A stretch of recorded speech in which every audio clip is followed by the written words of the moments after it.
আসসালামু আলাইকুম প্রিয় দর্শক, অন্য মঞ্চের আলাপ চাইতে আপনাদের সকলকে আমন্ত্রণ জানাচ্ছি। আজকের এই মুহূর্তের আলোচনার বিষয়, ওয়াকারুজ্জামানকে কি আসিম মুনির বানাতে চাইছে আমেরিকা? একটি ভূ রাজনৈতিক বিশ্লেষণ। প্রথমেই একটি কথা বলে নিই, আমেরিকা যুক্তরাষ্ট্রের গোয়েন্দা প্রধান তুলসি গ্যাবার্ড সম্প্রতি বলেছেন, দেশে দেশে সরকার পতন তথা সরকার পরিবর্তনে তার দেশ আমেরিকা ইতিপূর্বে যা করে এসেছে সেটা আর ভবিষ্যতে হবে না। বর্তমান সরকার সেটা করবে না, কারণ এতে হাজার হাজার কোটি ডলার খরচ হয় বটে, কিন্তু কাজের কাজ কিছু হয় না। তুলসি গ্যাবার্ড আরও বলেছেন, এই কাজের ফলে বন্ধু তৈরির চেয়ে শত্রু তৈরি হয় বেশি। কিন্তু কথায় আছে, স্বভাব যায় একমাত্র মানুষ মরে গেলে, অর্থাৎ মানুষ মরে গেলেই স্বভাব যায়, বেঁচে থাকতে তার পুরনো স্বভাব ছাড়া যায় না। আমেরিকার ক্ষেত্রে এই কথাটাই আসল কথা। সাম্প্রতিক সময়ে আমাদের এই উপমহাদেশে পাকিস্তান, শ্রীলঙ্কা, বাংলাদেশ, নেপালে বিভিন্ন উপায়ে মৌজুদা সরকারের পতন ঘটিয়ে অন্য সরকার এসেছে। নেপালে অতি সম্প্রতি সেখানে যেভাবে চীনের পছন্দের অলি সরকারের পতন ঘটেছে, তার পেছনে আমেরিকার হাত আছে বলে বহু রাজনৈতিক বিশ্লেষক মত প্রকাশ করেছেন। একই কথা শ্রীলঙ্কার ক্ষেত্রে।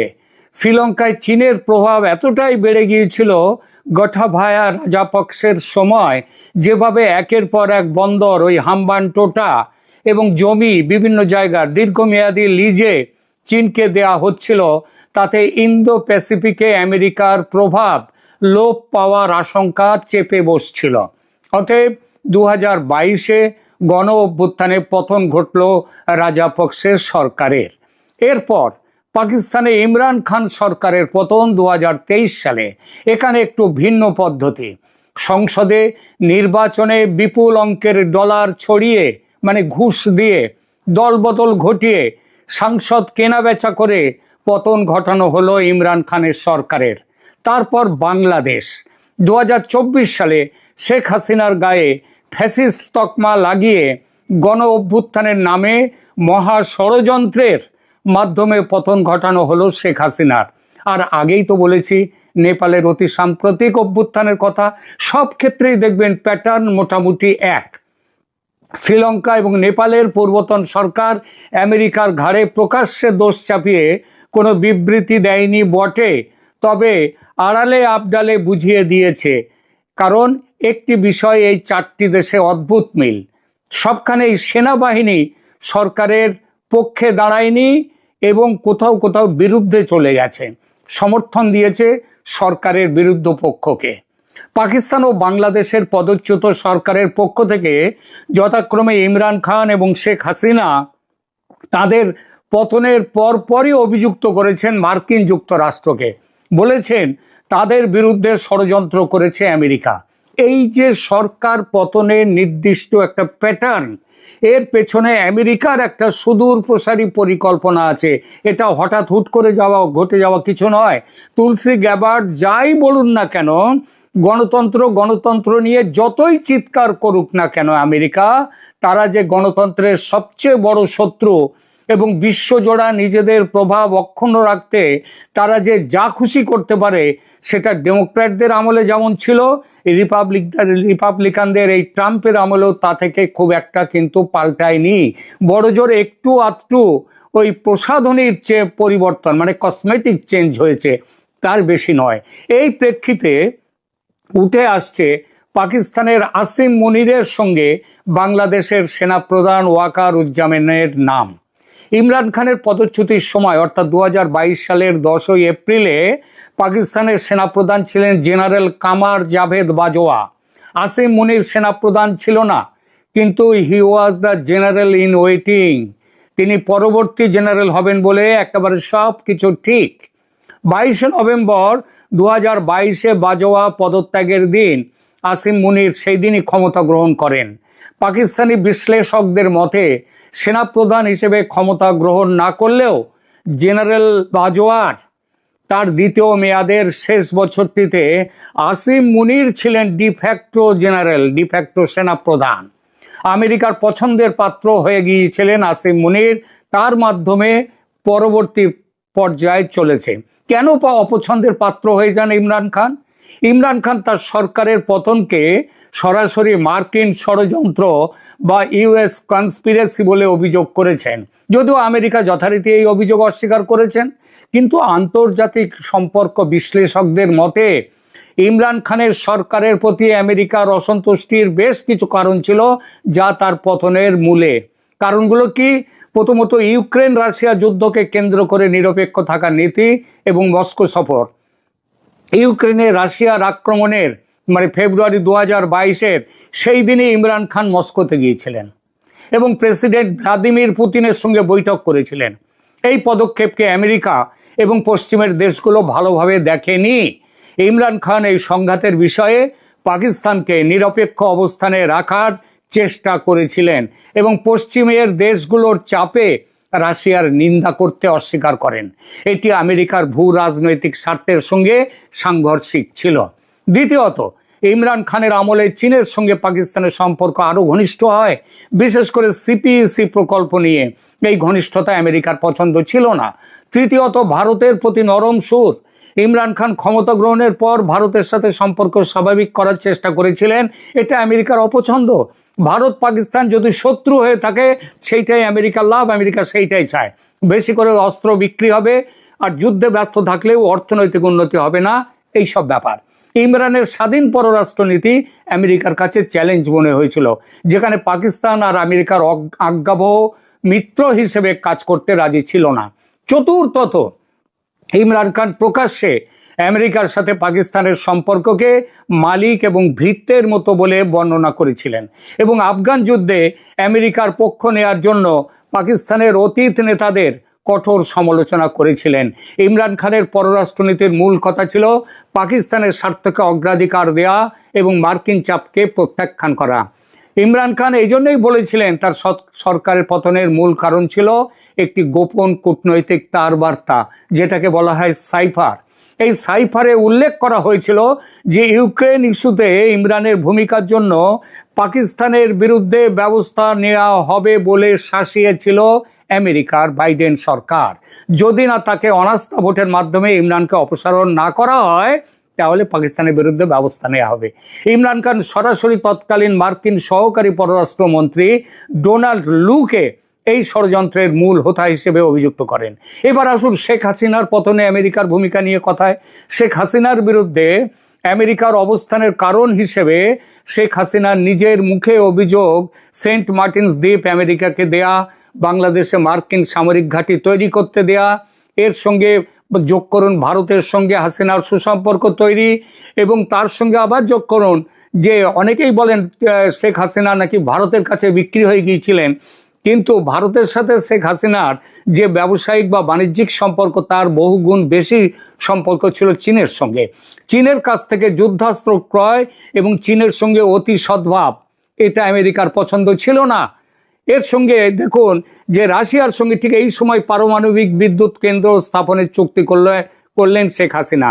মানে শেখ হাসিনা চেয়েছিলেন উনি কারোর এক পক্ষের সাথে থাকবেন না, উনি সবাইকে সবার থেকে সমদূরত্ব এবং বাংলাদেশের পক্ষে যেটা ভালো সেইটা চান। ইমরানের মতনই স্বাধীন পররাষ্ট্র নীতি। সব মিলিয়ে ঠিক ইমরান খানের ক্ষেত্রে আমেরিকার যা হয়েছিল, যে সব অভিযোগ ছিল, এখানেও ঠিক তাই। এবং পরিকল্পনা বাস্তবায়নের ব্যাপারটাও একই রকম। পাকিস্তানের সেনাকে দিয়ে করানো হয়েছে, কারণ পাকিস্তানের সেনা ছাড়া কিছুই হয় না।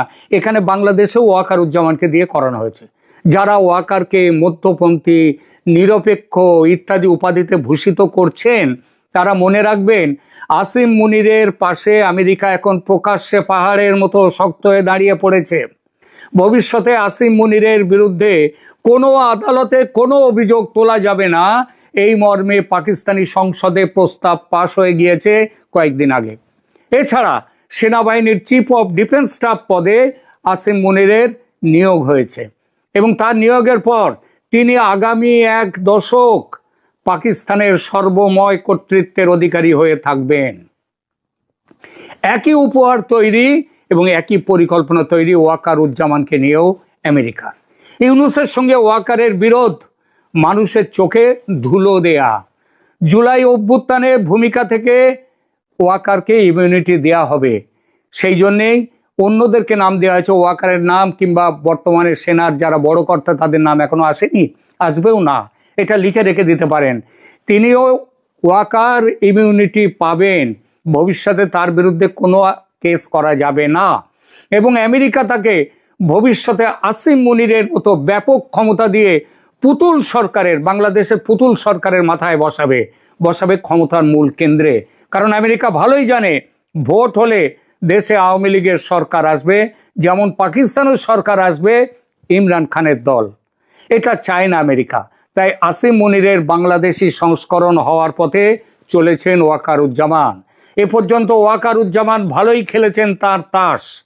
কখনো কখনো ইউনূসের বিরোধিতা করেছেন, আবার ইউনূসের পাশে গিয়ে দাঁড়িয়েছেন। কখনো কখনো যাত্রা দলের বিবেকের মতো বড় বড় কথা বলেছেন, তারপরেই কুম্ভকর্ণের ঘুম ঘুমিয়েছেন। সুতরাং এ পর্যন্ত তিনি ভালোই খেলেছেন তার তাস।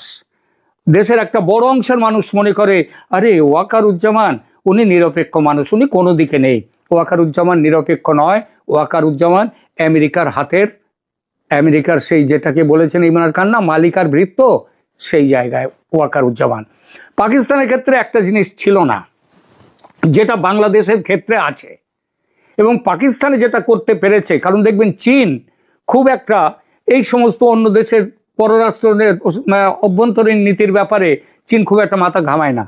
এই যে দেখুন ভারত পাকিস্তানের যুদ্ধ হলো 1971, চীন কিচ্ছু বলেনি, চীন চুপচাপ বসেছিল।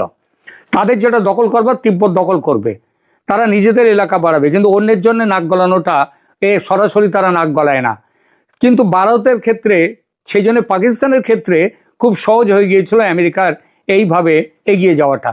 বাংলাদেশের ক্ষেত্রে এটা হতে পারবে না, কারণ ভারতের ভূমিকা, আমেরিকার পরিকল্পনায় বড় বাধা এখন ভারত। এখন আবার ভারতের সঙ্গে প্রত্যক্ষ সহযোগিতায় এসেছে রাশিয়া আসার ফলে এখন ট্রাম্পের মাথার উপরে আকাশ ভেঙে পড়েছে। চীনকেও বাধ্য হয়ে হাত মেলাতে হবে ভারত এবং রাশিয়ার সাথে। সুতরাং যত সহজে পাকিস্তানে আসিম মুনিরকে ক্ষমতার কেন্দ্রে বসানো গেছে, ওয়াকারুজ্জামানকে সেটা যাবে না, ভারত সেটাও হতে দেবে না। এইখানেই ফারাকটা।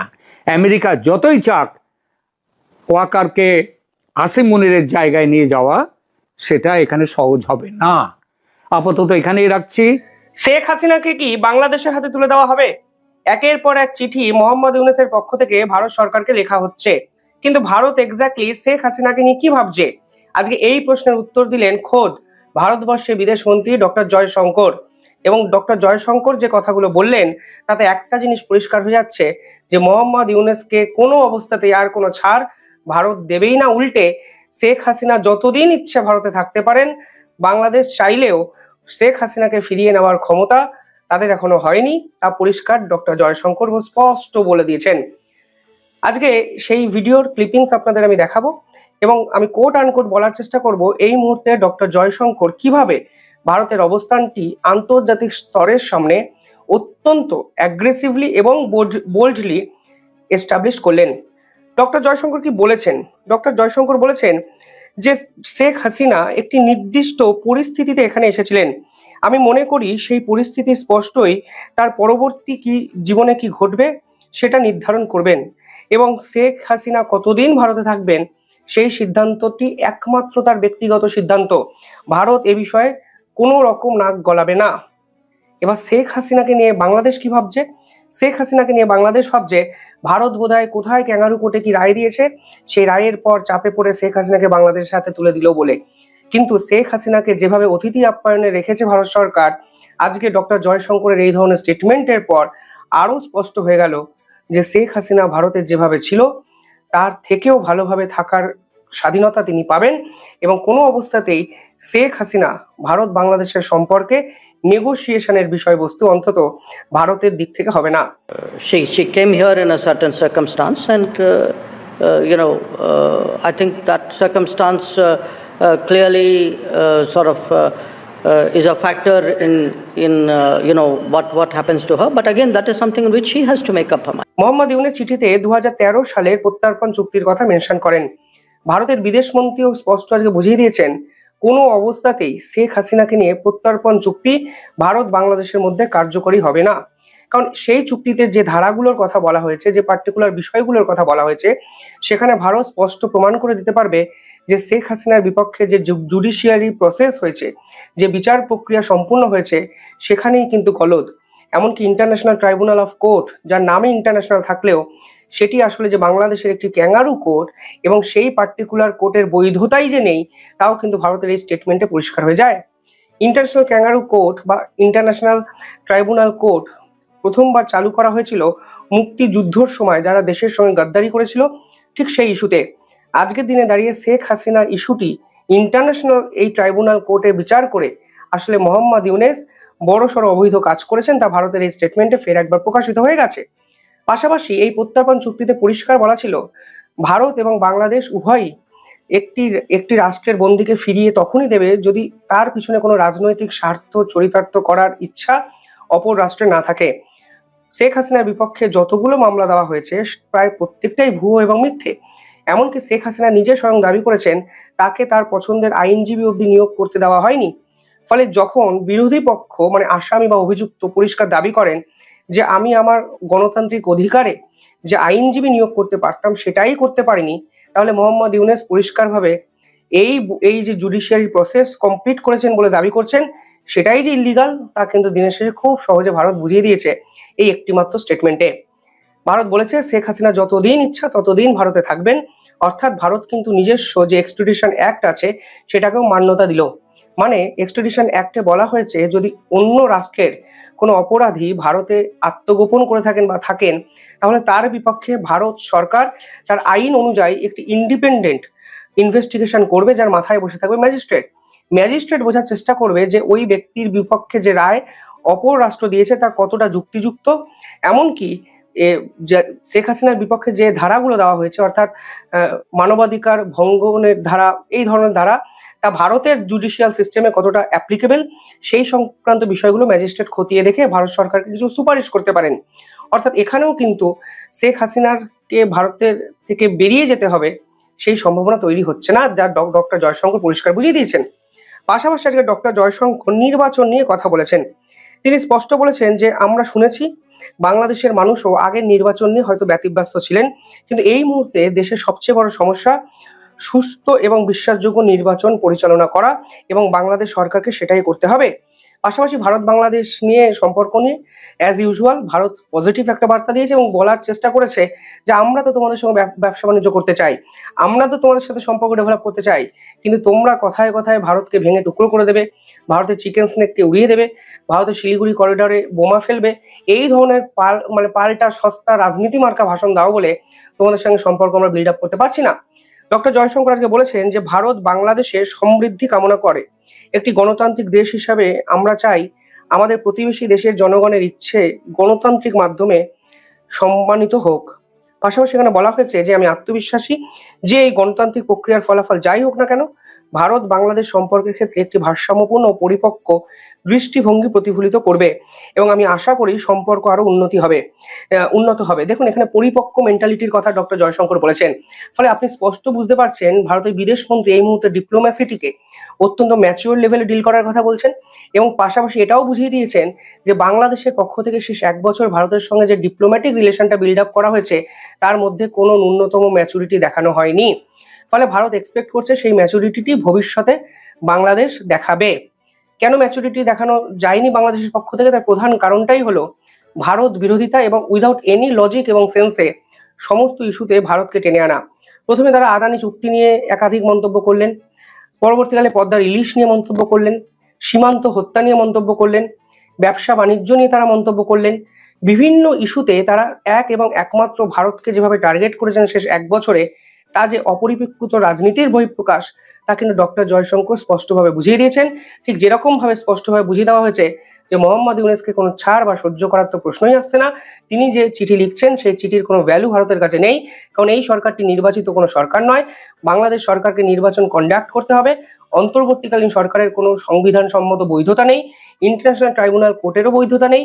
ফলে মোহাম্মদ ইউনূস সরকার যা বলছেন, যা করতে চাইছেন বা যা করবেন বলে ঘোষণা করছেন, তার কোনো যুক্তি বা মান্যতা ভারত অন্তত দিতে রাজি নয়। ফলে শেখ হাসিনা যতদিন ইচ্ছা ভারতে ছিলেন, যতদিন ইচ্ছা তিনি ভারতে আছেন এবং ভবিষ্যতেও থাকবেন। ফলে সেই চিঠি কার্যত ছিঁড়ে ছুঁড়ে ফেলে দিল ভারত। কিভাবে দেখছেন পুরো বিষয়টি কমেন্টে জানাবেন।